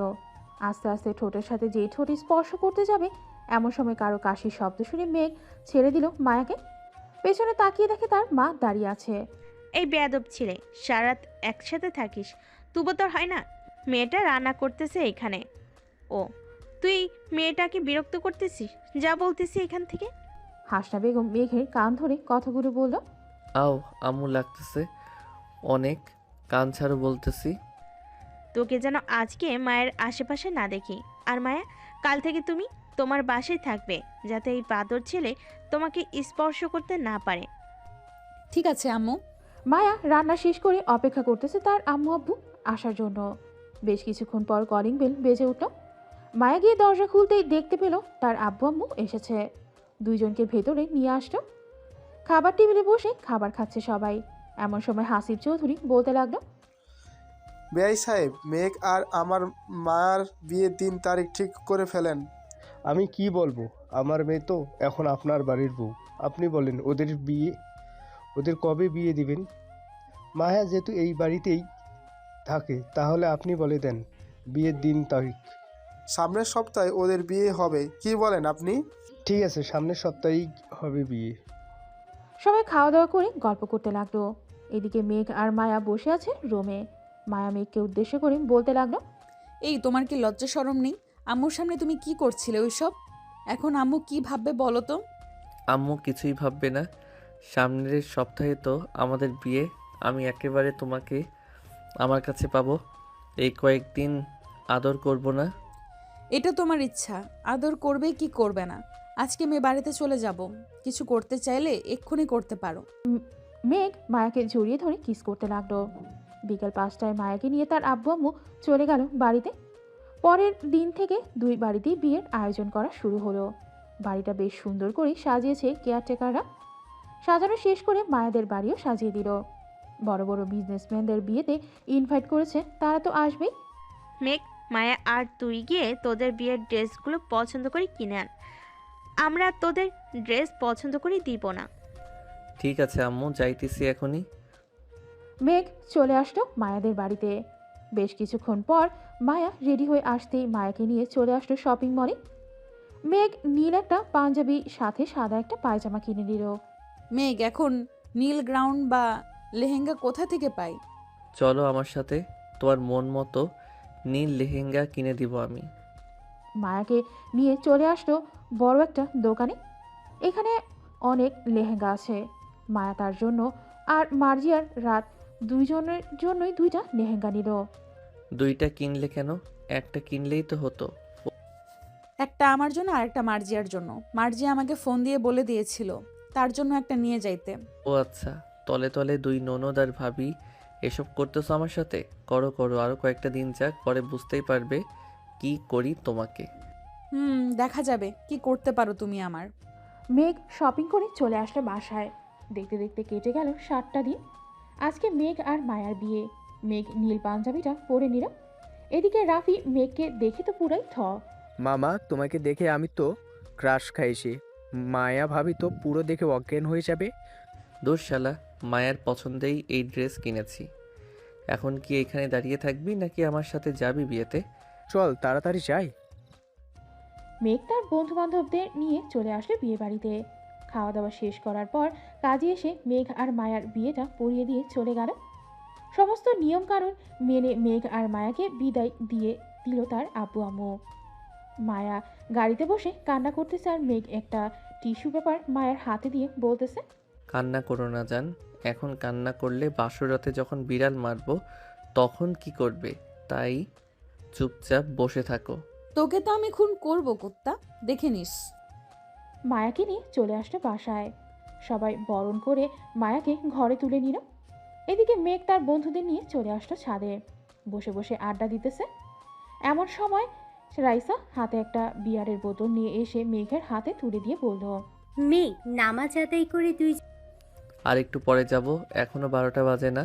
তো কি হয়েছে? ভালোর জন্য বলতেছি, তাড়াতাড়ি যা। আজকে আমার বান্ধবীকে কান্না করাতে হবে কিন্তু তোর। তোর বান্ধবী আগেই কান্না করে দিয়েছে, এখন এটা নিয়ে আমাদের দ্বিতীয় বাসর হবে। যাই এখন। মেঘ চলে গেল বাসর ঘরে। দরজাটা লাগিয়ে দিয়ে খাটের কাছে আসতেই মায়া খাট থেকে নেমে মেঘের পা ধরে সালাম করলো। বেঁচে থাকো মা, বেঁচে থাকো।